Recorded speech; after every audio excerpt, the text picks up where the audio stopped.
Hello मित्रांनो, स्वागत आहे तुमचं आपल्या चॅनलमध्ये. मित्रांनो, चॅनलला सबस्क्राईब केलं नसेल तर सबस्क्राईब करून घ्या. चला तर मग त्याला सुरुवात करूया. माझं नाव सुनीता. माझ्या लग्नाला 10 वर्ष झाली होती. नवरा कामासाठी परदेशात असतो आणि मुलं पुण्यात हॉस्टेलला. मी गावी मोठ्या घरात एकटीच राहायची. घर मोठं, पण रात्रीचा एकटेपणा खूप भोगायचा. त्या दिवशी पाऊस प्रचंड कोसळत होता. संध्याकाळची. माझा जावई अमोल गावाहून परत येत होता.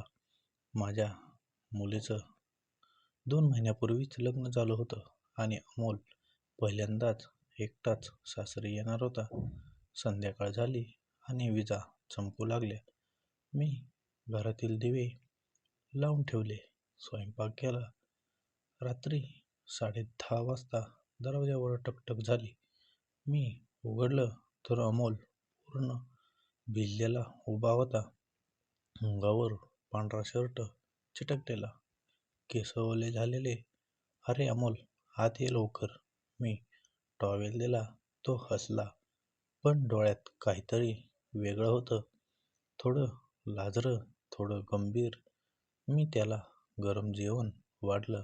तो शांत बसून माझं बोलणं ऐकू राहिला.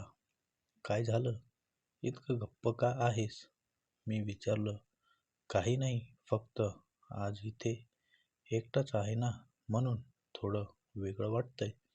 तो हळू आवाजात म्हणाला. जेवण झालं आणि वीज गेल्या. सगळं घर अंधारात बुडलं. फक्त मेणबत्तीच्या प्रकाशात आम्ही बसलो होतो.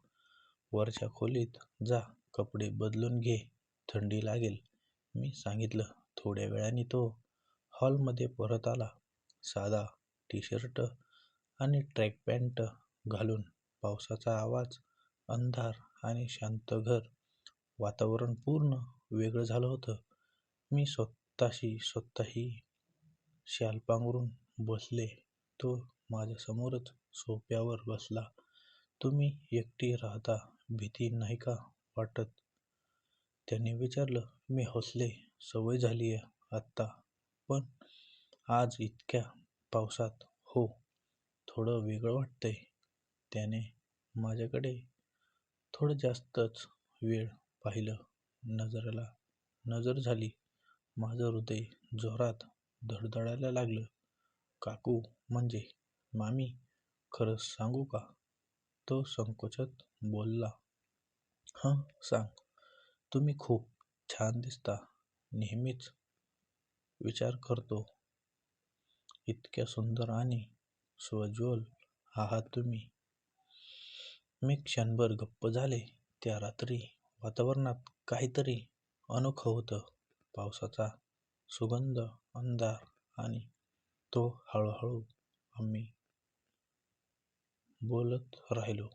माझ्या जुन्या आठवणी, त्याच्या कॉलेजच्या गोष्टी, त्याची स्वप्नं. वेळ कसा गेला कळलंच नाही. रात्री 12 वाजले.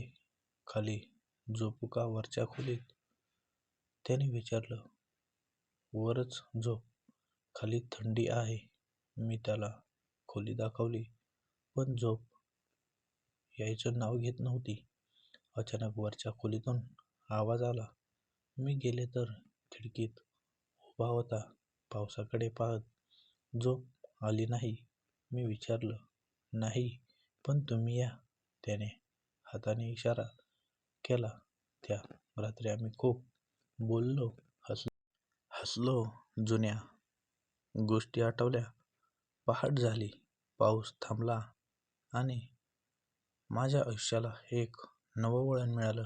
दुसऱ्या दिवशी तो निघून गेला, पण ती रात्र माझ्या मनात कायमची कोरली गेली. तर मित्रांनो, ही कथा इथे संपते. आणि कथा आवडल्यास कमेंट करून सांगा आणि लाईक, शेअर, सबस्क्राईब करायला विसरू नका. भेटूया अशाच नवनवीन कथेमध्ये. तोपर्यंत ऐकत राहा आपल्याच गोष्टी. धन्यवाद.